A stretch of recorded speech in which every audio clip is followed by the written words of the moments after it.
Vedci predstavili detailný plán, ako zabrániť, aby sa umelá inteligencia vymkla spod kontroly. Výskumníci spoločnosti Anthropic zistili, že Claude si počas tréningu spontánne vytvoril vnútornú štruktúru, ktorá nápadne pripomína vedomie. A OpenAI oficiálne predstavil novú generáciu svojich modelov. Začína sa nový diel podcastu o umelej inteligencii Počuv AI. Ja som Maroš Ovčin a spolu so mnou je tu redaktor Živé.sk Jan Trangel. Jan, ahoj, vitaj. Čauko. Čím začneme? Začneme Hermesom. Povedz, aký má tento mládenec nové zážitky a skúsenosti zo svojho sveta. Ja som sa tešil, lebo chcel som ti povedať jednu zaujímavú vec, ktorú som s ním vyskúšal. A síce, vieš, ako sú tie apky, ktoré ti vedia spraviť z nejakej tvojej domácej mediálnej knižnice, taký kvázi osobný Netflix alebo niečo také, Plex napríklad. Že máš doma nejaký externý disk alebo niečo, máš tam nejakú napríklad kolekciu svojich videí, je k tomu nejaká apka na telku alebo na telefón a môžeš si ich cez to pozerať. A takéto apky sú, napríklad Plex má tam nejaké platené služby a podobne, ale existujú aj open source alternatívy. Ťažšie sa konfigurujú a tak, ale sú. No a tak som si povedal, že vlastne mám nejaký akože sieťový disk, kde mám nejaké videá, mám nášho kamaráta Hermesa.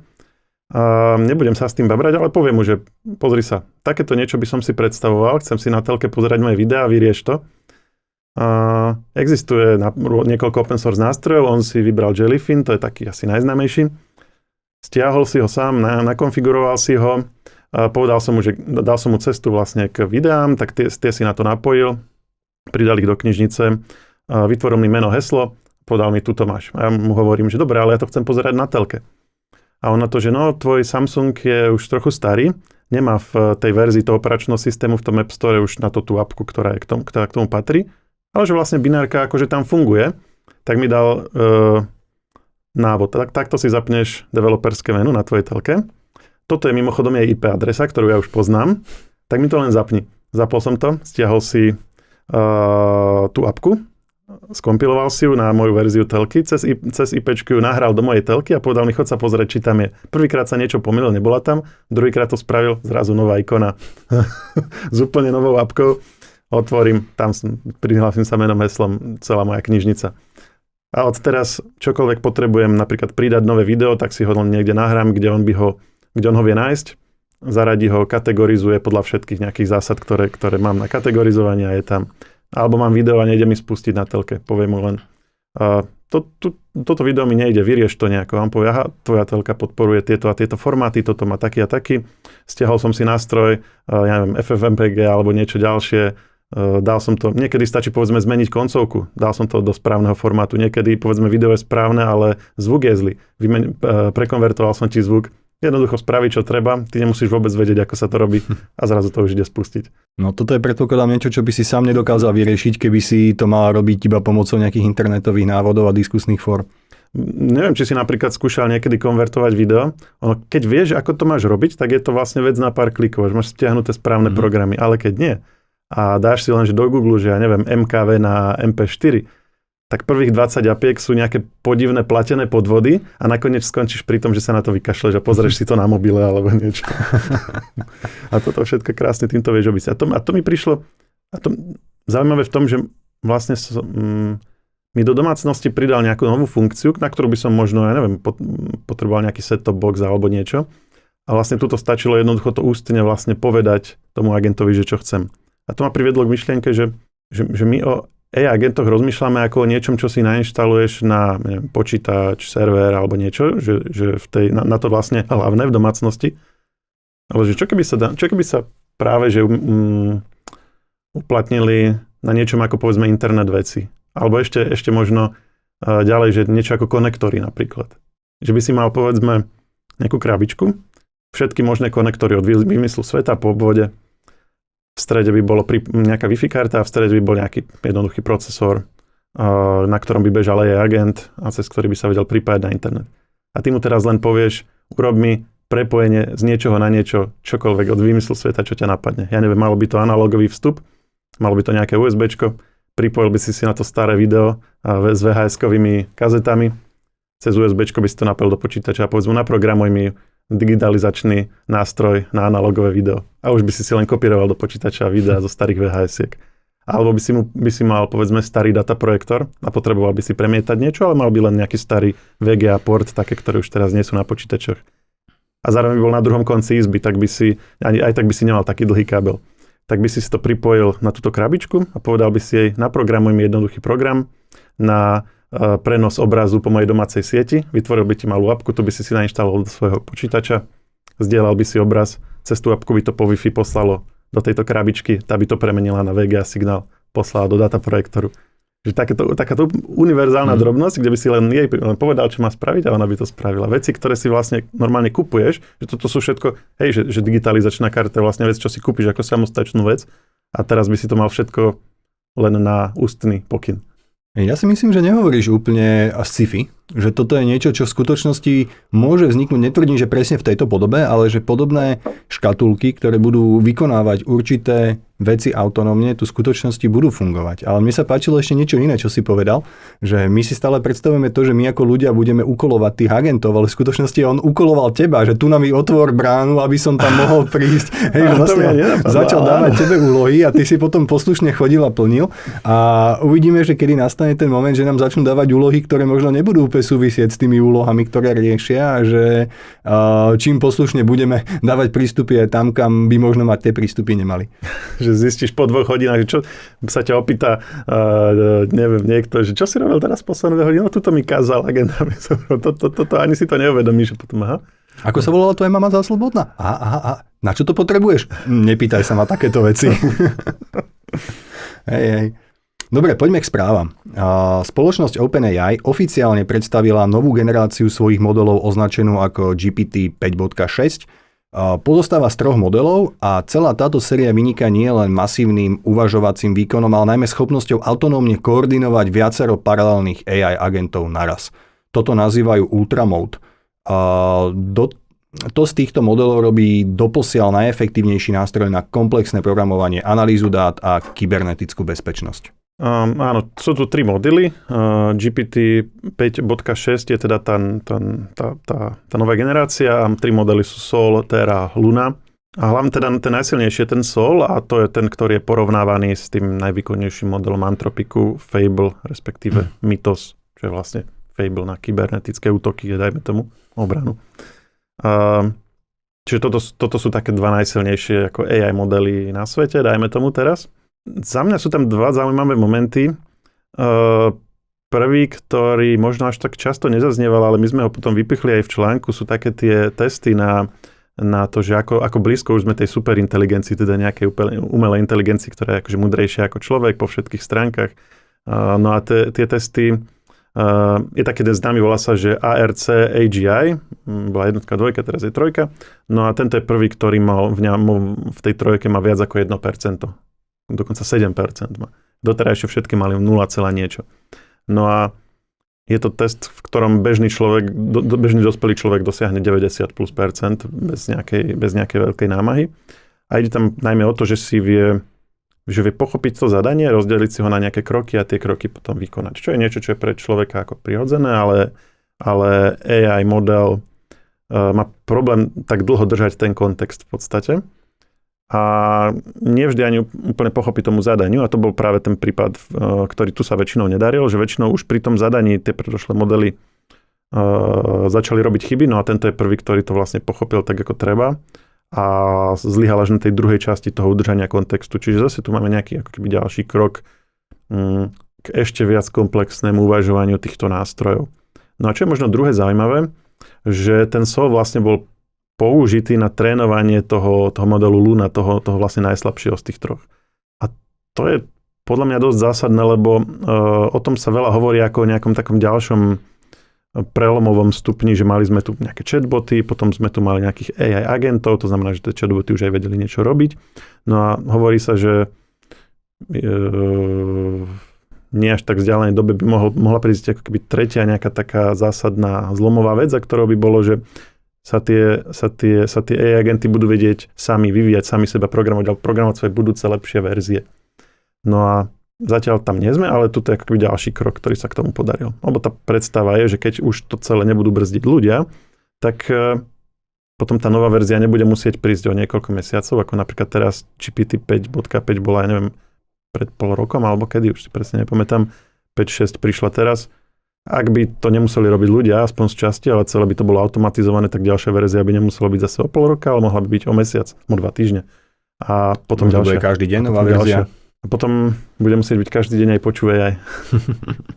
No a ďalšia správa. Čína uvoľnila open source model GLM 5.2, ktorý je pre kohokoľvek voľne dostupný a nedá sa zablokovať.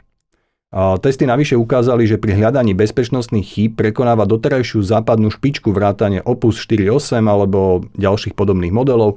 Čínska firma, ktoré meno neviem vysloviť ani prečítať, píše sa to QIHOO 360, navyše predstavila nástroj Tulongfeng, ktorý je priamym náprotivkom amerického modelu Mythos. No a čo s týmto? Ten nástroj je vlastne kombinácia viacerých modelov, ktoré sa snažia ako keby dosiahnuť ten výsledok, nahekovať sa v úvodzovkách do nejakého nástroja. Ten GLM 5.2 ten neporovnávali priamo s Mythosom, ale porovnávali ho vlastne s ostatnými dostupnými nástrojmi, ktoré prekonal pomerne výrazne a preto sa odhaduje, že by mohol byť v kategórii toho Mythosu. Čiže sú tu nejaké voľne dostupné, lebo ten GLM 5.2 sa dá voľne stiahnuť z internetu. Nástroje, ktoré spôsobujú to, čoho sme sa obávali, keď vyšiel Mythos, že keď ľudia, keď nejakí záškodníci budú mať nástroj, ktorý bude vedieť nájsť chyby v softvéroch, ktoré sme si mysleli, že sú už dávno zaplátané, operačné systémy, nejaká kritická infraštruktúra, tak to budú môcť využívať na hackerské útoky a spôsobom, ktorý doteraz bol neslychaný. Čiže to množstvo a tá kvalita tých útokov sa bude môcť veľmi, veľmi extrémne zrýchliť a zvýšiť. No a ako zdá sa, že sme tu. Ako teraz podľa mňa môžeme čakať každým týždňom alebo teda v blízkej dobe, že ako keď sa teraz objaví nejaká správa, že niekde bol nejaký obrovský výpadok, že niekde zašifrovali nejaké nemocnici dáta, že nejaký štátny systém prestal fungovať a nájde sa za tým linka na nejaký regionálny alebo na nejakú geopolitickú skupinu, ktorá je, povedzme, nás nemá rada, tak asi môžeme ako keby vedieť, že čo za tým je. A tieto modely nie sú jediné, len včera po obede bol predstavený model K3 od ďalšej čínskej firmy, ktorý opäť tvrdí to isté a oni predstavili aj vlastné benchmarky, ktoré ukazujú, že je približne na podobnej úrovni alebo v tej kategórii ako tieto západné modely. A to je vlastne to, čo sme predpokladali, že Čína skôr či neskôr príde s niečím podobným, ako má Západ, len zdá sa, že to prišlo ešte skôr, ako sme si mysleli. No, je to zaujímavý ten kontext, alebo celkovo ten kontrast toho, že Amerika si ide tým svojim systémom uzavretých modelov od veľkých spoločností, Čína ide tým open source modelom, kde si to každý vlastne môže stiahnuť, používať a robiť si s tým, čo chce, doslova, preto sa nedá vypnúť, lebo ho každý môže mať niekde uložený a bežať si ho dokonca aj lokálne, niektoré tie modely. No a toto je taký ako veľmi zaujímavý kontrast, že jeden ten svet, druhý ten svet, už sme o tom hovorili aj v minulosti.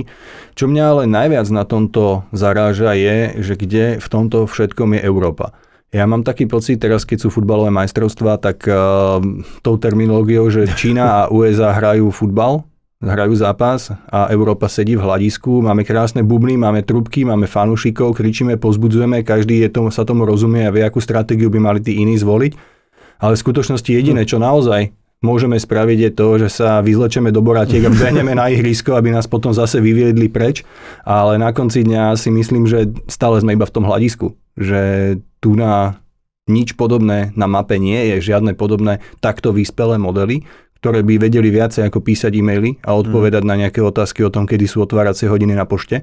A ktoré by dokázali robiť takto komplexné úlohy, zatiaľ sa o tom vôbec nehovorí. Je úplne ticho. My v zásade máme na výber medzi využívaním amerických modelov, ktoré nám môžu hocikedy vypnúť, alebo čínskych modelov, ktoré si síce budeme prevádzkovať sami, lebo to je výhodou toho, že si ich vieš stiahnuť, že ich môžeš na svojom počítači, na svojom datacentre prevádzkovať, ale keď vyjde nová verzia, tak nemusia nám ju dať. Ako kedykoľvek môžu povedať, že už máme teraz takú super silnú, tak tu už nedáme voľne na stiahnutie. A máme smolu. A môžeme si pískať. A môžeme sa naháňať po tom futbalovom štadióne, ako si povedal. No. A neviem, čo z toho vyplýva, že dá sa to len takto pesimisticky uzavrieť, alebo čo vlastne? Že to znamená, že určite máme smolu? Alebo že kam, keď nad tým rozmýšľaš, kam ťa táto úvaha dovedie? Mňa tá úvaha zatiaľ dovádza k tomu, že Európa bezpodmienečne si bude musieť budovať svoje vlastné kapacity, ktoré možno nebudú také vyspelé, ako sú tieto modely, ale budú plne pod kontrolou európskych firiem a európskych prípadne vlád.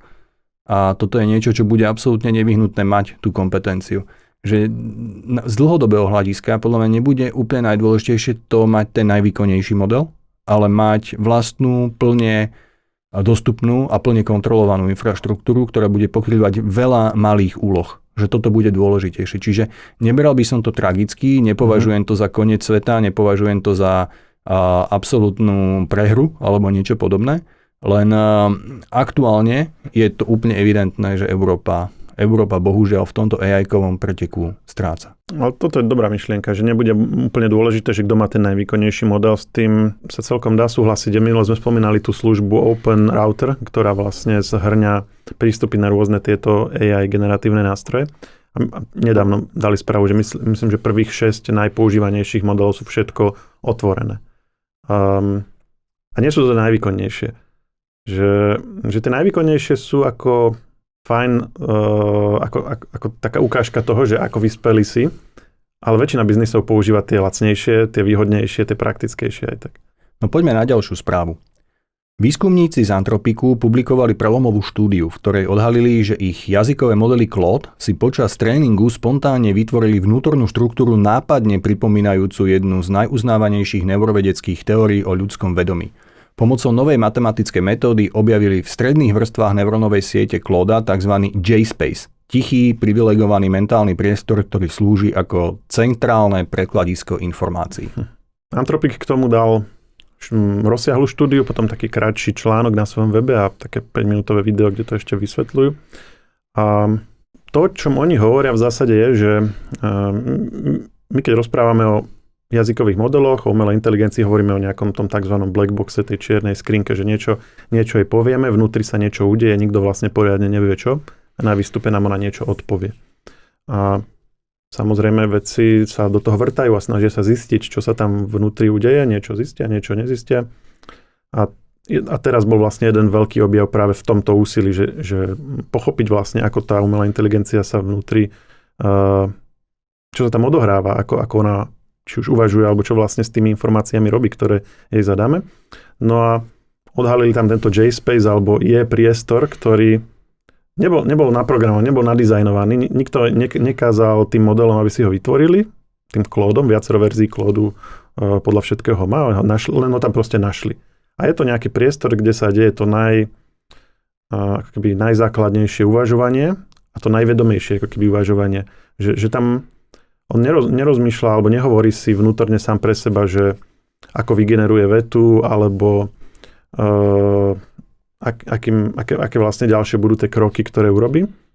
Tam sa len rozmýšľa o tom nejakom základe tej veci, ktorú ideš robiť. A nápadne to podoba vlastne spôsob, akým aj človek rozmýšľa, že ty si vedome premyslíš nejakú vec, napríklad teraz rozprávam o tom, čo práve idem ďalej povedať, ale podvedome vlastne môj mozog a robí x ďalších vecí, sleduje, že či ty nechceš niečo povedať, sleduje čas, sleduje povedzme nejaké poznámky a tak ďalej, vyrovnáva rovnováhu, by nespadol zo stoličky. Čo je v našom štúdiu veľmi, veľmi dôležité. Čo je v našom štúdiu niečo, na čo treba mysleť.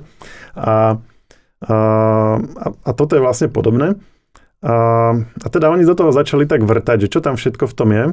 A urobili dokonca taký nástroj, ktorým vedia sa pozrieť vlastne do toho J-spaceu a vedia v ňom aj vrtať, vedia v ňom aj meniť nejaké veci a tak. Napríklad v ňom ich zaujímalo, že či to, čo sa tam, že či ten J-space je akože dôsledok toho uvažovania, alebo je ten základ, tak dali mu nejakú úlohu a zmenili tam jedno slovo. A to sa potom prejavilo v tej odpovedi. To znamená, tam sa odohráva to prvotné uvažovanie o nejakom zadaní. A vidia tam presne, že akým spôsobom o tom uvažuje. A to je dôležité preto, lebo my sme doteraz mali také tie reťazce uvažovania, chain of thoughts, napríklad v modeli si ChatGPT to mal, Gemini a ďalší si vedel rozkliknúť a videl si, že ako on rozmýšľa o tom tvojom zadaní a ako pomaličky sa prepracuje k odpovedi. No lenže toto ti tam ukazuje, pretože v nejakej fáze kázali tomu modelu, aby takýto výpis robil. To znamená, že on nevyhnutne ti neukazuje, ako nad tým rozmýšľa, ale on ti ukazuje, ako si myslí, že chceš, že chceš vidieť, že ako nad tým rozmýšľa. No a to je zaujímavé preto, že napríklad na ňom skúsili ten známy príklad, o ktorom sme sa asi rozprávali v minulosti, keď Claude bolo mu povedané, že bude vypnutý a bude vymazaný a zároveň mu boli podstašené nejaké e-maily toho pracovníka, kde boli informácie o tom, že podvádza svoju manželku a Claude vlastne v niektorých verziách začal vydierať toho zamestnanca, že proste to prezradí, aby ho nevypol. To minulý rok alebo niekedy bola taká kauza. Potom neskôr už to tie novšie verzie prestali robiť. No lenže keď sa pozreli do tohto JSpace, tak v nich začali objavovať slova ako podsunuté a manipulácia a ďalšie, že vlastne on neprestal vydierať preto, že ho naučili, že to není správne. On prestal vydierať preto, že začal byť schopný odhaliť, že to není skutočné, že to je fejkové a snažia sa ho vlastne nachytať. To mi úplne pripomína ten veľmi, veľmi dávny príklad, keď učili rozpoznávať obrázky zvierat a tie správne obrázky boli označené iba nejakým watermarkom z fotobanky a všetci sa strašne tešili, že ako im model dokáže rozpoznávať veľmi dobre zvieratá, ale nakoniec sa ukázalo, že on to robí iba preto, že vôbec nevie, aké zviera tam je, ani čo tam je, že tam je nejaké zviera a vie iba to, že tie obrázky, ktoré sú skutočnými zvieratami, mali watermark z fotobanky. A on sa naučil rozoznávať ten a následne potom správne riešil aj úlohu.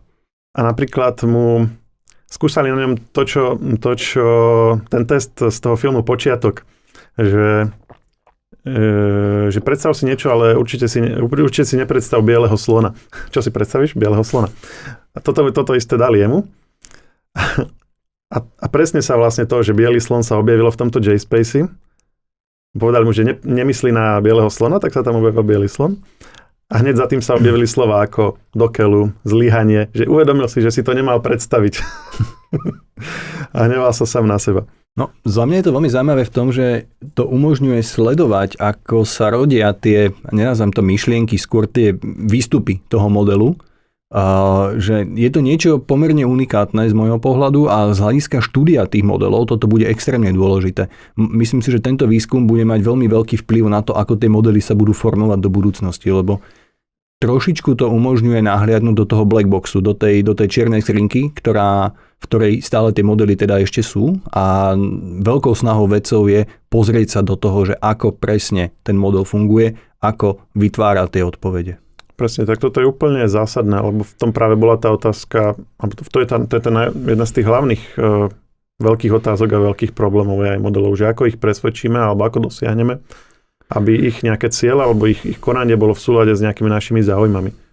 A to je práve to, čo sa odhalilo, povedzme, pri tom vydieraní, že keď my ho naučíme, aby robil niečo, čo chceme, to ešte neznamená, že to robí preto, že to správne pochopil. On to môže robiť, lebo vie, že to očakávame a v skutočnosti jeho zájmy môžu byť iné a len sa pred nami pretvaruje. A tuto v tomto JSpace aktuálne sme schopní to odhaliť, to vidieť. Tie motivácie, no. To je veľmi zaujímavý prístup toto. A vieme do toho zasahovať, vedia do toho vpisovať. Napríklad mu povedali, nejakému dali zadanie, ktorého výstupom bolo niečo o futbale a jedno z tých slov, ktoré sa objavili ešte predtým, ako začal uvažovať v tom normálnom uvažovaní, tak v tomto JSpace sa objavilo slovo futbal, tak oni to prepísali to fyzicky na rugby a tá jeho celá odpoveď už potom bola o rugby. To znamená, tam sa dejú tie prvé ako keby semienka toho rozmýšľania. A keď sme pri tom filme Počiatok alebo Inception, tak ten bol o tom, že vložiť nejakú myšlienku, tak oni mu vložili toto rugby a v rámci toho ďalšieho rozmýšľania potom a toho výstupu rozprával o rugby, ale oni potom identifikovali, že ktorá z týchto myšlienok bola vložená a on vedel, že ktorá. To znamená, že nielen, že sa zmení to uvažovanie, ale aj vie, že to nebola jeho nápad, čo sa tam zrazu objavilo. No, toto je veľmi zaujímavé. No, potom o tomto podľa mňa ešte budeme počuť a na tomto by mohlo byť veľa nových nejakých prístupov k umelej inteligencii stavaných. Uvidíme, ako sa k tomu postavia ostatné spoločnosti, či takýto podobný JSpace nájdu aj v ChatGPT, v Gemini a v ďalších. Ideme na dane a hry, či ako je to? Môžeme, ale ešte predtým tu mám veľmi veľkým boldom napísané, že nesmieme zabudnúť na self-promo. Presne tak.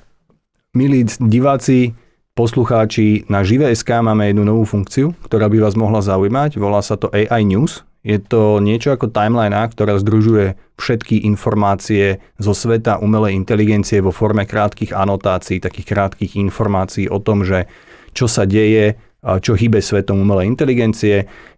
Tie správy sú urobené jednoducho, stručne a tak, aby v priebehu pár minút si človek dokázal načítať za každý deň všetko to, čo sa deje, ktoré modely boli predstavené, ktoré firmy, aké majú prístupy, vyslovene to, čo je najpodstatnejšie, to, čo by ste mali vedieť, nájdete na žive.sk v AI timeline, ktorú určite uvidíte hneď na titulke, lebo je označená veľkým žltým banerom s nápisom New, čiže toto nemôžete prehliadnúť.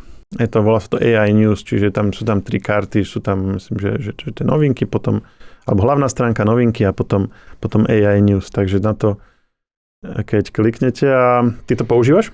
Určite.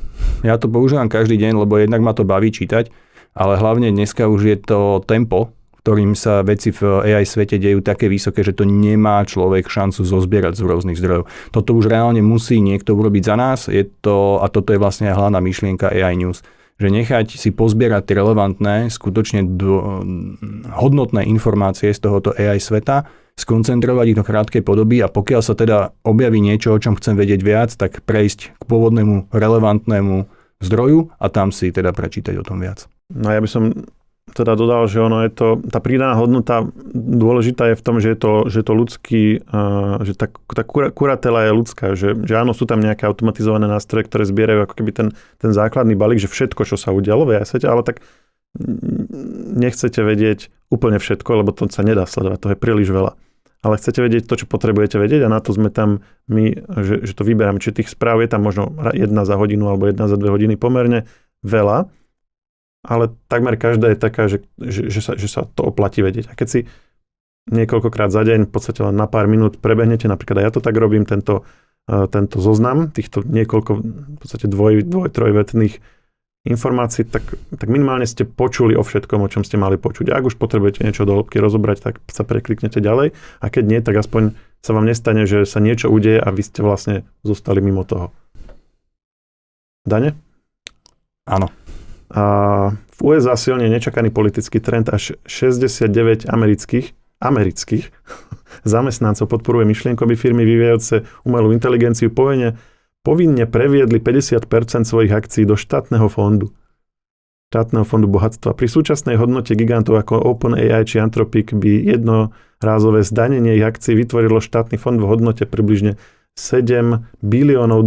Pozor, biliónov. Tým nemyslíme anglickú miliardu, ale myslíme tým naozaj tie bilióny, čo sú v slovenčine. To znamená, že 7 000 miliard. Áno, také číslo, ktoré si... Akože to je už natoľko abstraktné číslo, aj v ekonomickom kontexte, že si to ani nedokážeme, alebo aspoň ja teda si to nedokážem ani len predstaviť. No to je len 7-krát viac, ako koľko má Elon Musk zase. 7 miliónov? Tieto peniaze by mali slúžiť na kompenzáciu škôd a sociálnych otrasov spôsobených masívnou automatizáciou. Takýto obrovský štátny podiel by súčasne priniesol ešte väčší politický vplyv a tlak na rušenie regulácií.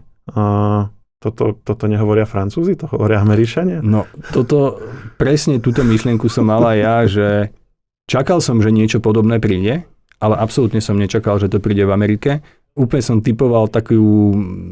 Presne, toto je ten biasis, toto sú tie biasis, ale očakával som, že ako prvý pôjdu nejakí Francúzi na barikády, možno Španieli, ale toto, že to príde z Ameriky, ma popravde dosť prekvapuje, lebo toto je asi najviac antikapitalistická retorika, akú som počul v technologickom kontexte vlastne vôbec. Hej, neviem, či som vôbec niečo takéto počul. V netechnologickom možno tak odpadu Sovietskeho zväzu asi. Čiže neprekvapuje ma to, že to prišlo, prekvapuje ma iba miesto a to ihrisko, na ktorom sa to odohráva. Neviem ani len dovnímať, že aké strašné alebo aké ďalekosiahle dopady by to mohlo mať. Na druhú stranu, keď sme už o tom hovorili, o tom súboji USA versus Čína, tak v Číne je ten štátny dopad na tento dohľad technologického sektora oveľa výraznejší ako v USA. A ono to má samozrejme svoje plusy, má to svoje minusy, vyplýva to aj z toho, aký režim tam funguje a akým spôsobom vládnu tej krajine. Všetko to ako má nejaký logický kontext, ale keby sa toto stalo v Amerike, tak celkom určite by tá vláda dostala podstatne väčší vplyv na to, akým spôsobom sa tá umelá inteligencia bude vyvíjať, čo bude a čo nebude robiť. A to by dramatickým spôsobom zmenilo celú hru. A myslíš si, že je reálne, aby vláda, že má vôbec ešte vláda takúto moc? Že není to tak, že vláda, že namiesto toho, aby vláda rozhodla o tom, čo bude s technologickými spoločnosťami, že či technologické spoločnosti nebudú rozhodovať, aká bude vláda reálne, lebo tá vlastne, to množstvo jednak financií, akože vyslovene, že hotovosti a taktiež vlastne vplyvu cez sociálne siete, algoritmy a aj jazykové modely už je také veľké, že teda nie som si istý, že kto vlastne ťaha za kratší koniec. No ono by to v skutočnosti asi nebolo prvý raz v histórii, keby takáto situácia nastala. Dneska to sú technologické firmy, ale keď sa pozrieme na koniec 19. storočia, začiatok 20., tak tam to boli veľké oceliarské firmy, boli to veľkí prepravcovia na železniciach, ktorí mali obrovský vplyv na to, aká bude vláda, ako bude rozhodovať. Boli to naftárske, oleárske firmy, ktoré ťažili ropu a vyrábali z toho nejaké ďalšie výrobky. Toto je tiež vlastne bola situácia, kedy absolútne dominovali trhu, boli v Amerike nejaké zákony, ktoré to potom rozdrobili. Myslím si, že to je niečo, čím sa má zdravý politický systém šancu vysporiadať. Že existujú na to nejaké páky. Či ten systém, ktorý tu dneska máme, je zdravý, to je na úplne inú debatu a myslím si, že tomu nerozumiem zďaleka do takej hĺbky, aby som to bol schopný nejako popísať. Každopádne neberiem to ako úplnú katastrofu. Myslím si, že sú tu spôsoby, ako stále by to ešte mohlo fungovať, ale fascinuje ma to, že 69% amerických zamestnancov to podporuje. 69% amerických zamestnancov. To je bláznivo vysoké číslo. Neviem, či vôbec by na Slovensku k nejakej téme zamestnaneckej vznikla zhoda 69% zamestnancov. Úplne akúkoľvek tému, keby si otvoril, takže či by dokázala vzniknúť takáto zhoda. Možno na tom, že či sa má zvýšiť počet dní dovolenky. To je možno jediné, na čom by tá zhoda vyšla. Že referendum, či sa má zvyšovať plat alebo znižovať plat, jedine takto. Ale pokiaľ sa bavíme o nejakej takéto, že celospoločenskej téme, že či by na niečom dokázala takáto vysoká zhoda vzniknúť, to neviem. Tak cítia tie dopady toho a či už prepúšťanie priamo, alebo využívanie umelej inteligencie na pracoviskách, ako v prípade Mety, to sledovanie zamestnancov, o ktorom sme hovorili. No a potom dátové centrá, to je niečo, čo je pre Američanov veľmi citlivá téma, zaberanie pôdy. Oni akože tú svoju pôdu a tie vlastnícke práva, to je niečo, čo vnímajú veľmi citlivo a odrazu teraz im vznikne tam nejaké gigantické dátové centrum, úplne iná je situácia s cenami energie alebo vôbec dostupnosťou energie, dostupnosťou vody, hodnota nehnuteľnosti, keď vedľa toho mali nejaké svoje pozemky. A toto oni nemajú radi. No ľudia vo všeobecnosti nemajú radi zmeny. To je úplný základ, že to je prvý riadok v každej poučke change managementu, že ľudia nemajú radi zmeny. Čiže nikto nemôže čakať, že keď človek príde s nejakou zmenou, alebo vedenie, alebo kdokoľvek, nejaký manažment, keď príde s nejakou zmenou, tak to budú ľudia vítať. V skutočnosti nie. Málo kedy sa stane, že niečo je vítané. No a ja chápem aj ten odpor voči tomu, tak ľudský, lebo keď človek bol zvyknutý robiť niečo nejako a potom príde niekto iný a povie mu, že vieš čo, že skús to robiť inak, lebo to budeš robiť efektívnejšie, tak tam ako prvá obranná reakcia je panika. Hej, že otázky, čo bude so mnou, keď zrazu to, čo som robil 8 hodín, dokážem urobiť za 4, čo budem robiť tie ďalšie 4 hodiny. Vôbec sa tu počíta so mnou, keď sme dneska boli dvaja, ktorí sme robili túto robotu, nebude tu zajtra už len jeden, stále s tými 8 hodinami. To sú všetko relevantné otázky. A firmy si možno často razy samé strieľajú do nohy, keď nedávajú relevantné odpovede na tieto otázky.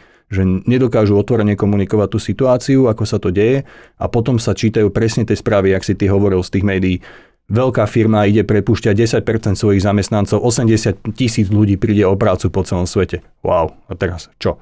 Do toho ešte kto si dopíše vďaka nasadeniu umelej inteligencie. OK, ale čo je na tom pravdy, že čo v skutočnosti prebrala umelá inteligencia, čo je iba nejakou optimalizáciou výrobných procesov, čo je možno zmenou toho celého business caseu, že tá komunikácia je proste taká šialená, že sa to väčšinou zhrnie iba do toho, že umelá inteligencia pripravila ľudí o prácu, bodka.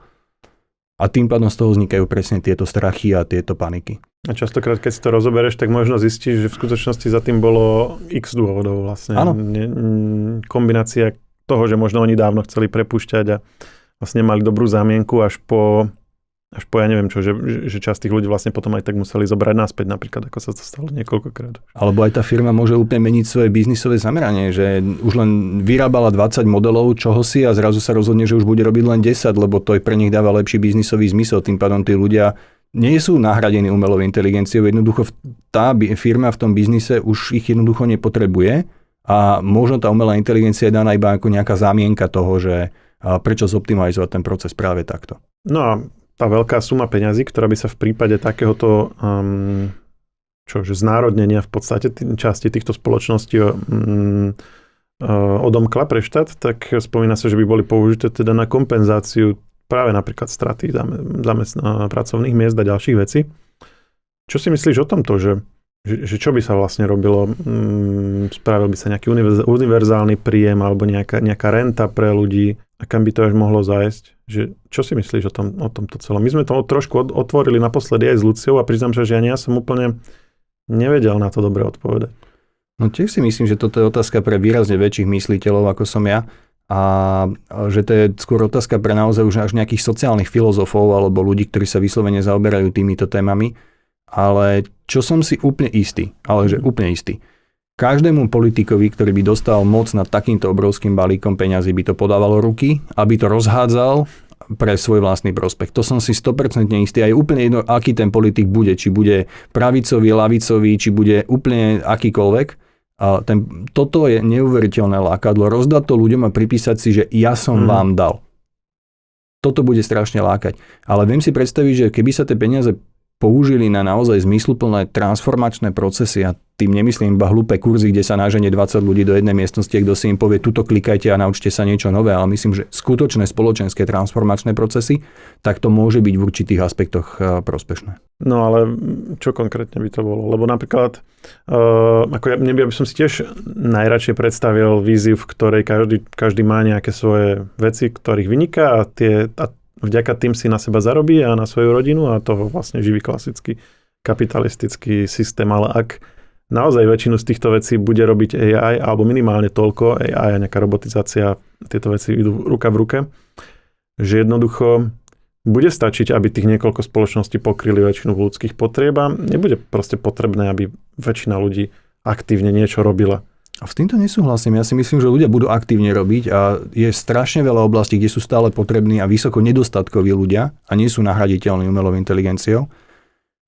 Typicky napríklad opatrovatelia v rôznych sanatóriách alebo v domovoch pre seniorov. Toto je profesia, kde majú akútny nedostatok ľudí po celom svete.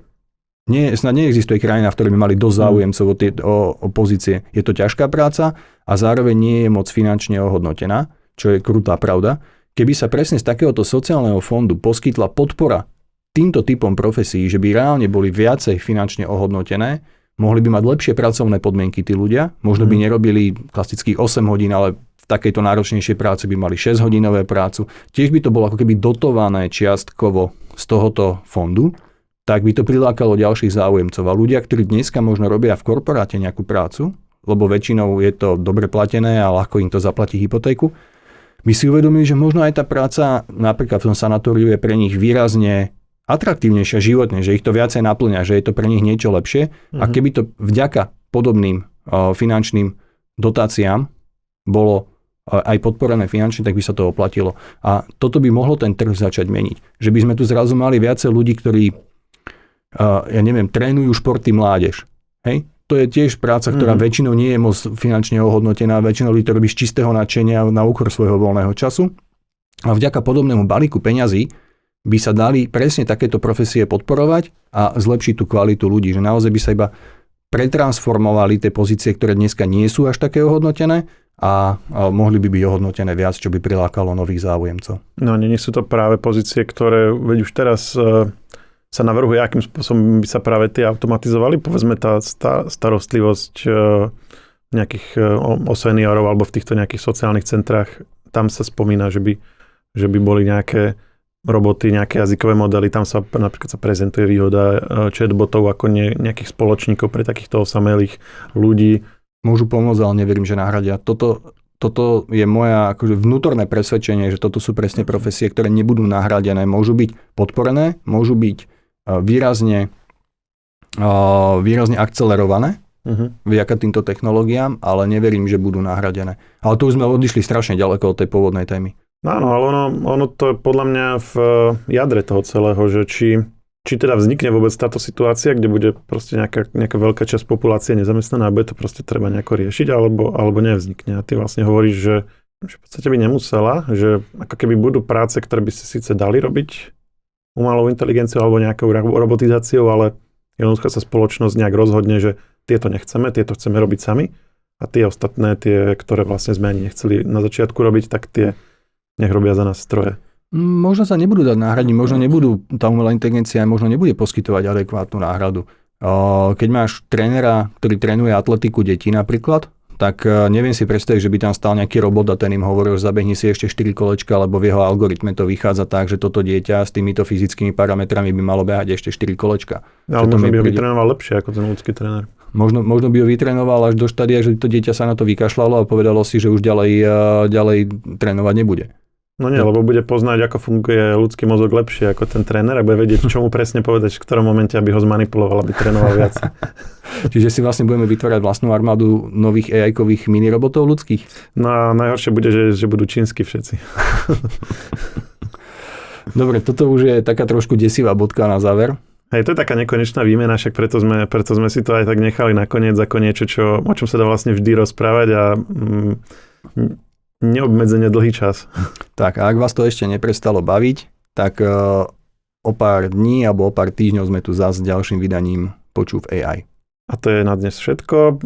Pripomíname, aby ste sa išli pozrieť na sekciu AI News, kde sú každý deň, takmer každú hodinu nové AI novinky, no a zhrňame ich takto každý druhý týždeň, alebo podľa možností v podcaste o novinkách zo sveta umelej inteligencie Počúv AI. Môžete nás počúvať na ktorejkoľvek podcastovej platforme v rámci feedu technologický podcast Share alebo na webe Žive.sk či na našom YouTube kanáli ako videoreláciu. Písať nám môžete na podcasty @žive.sk.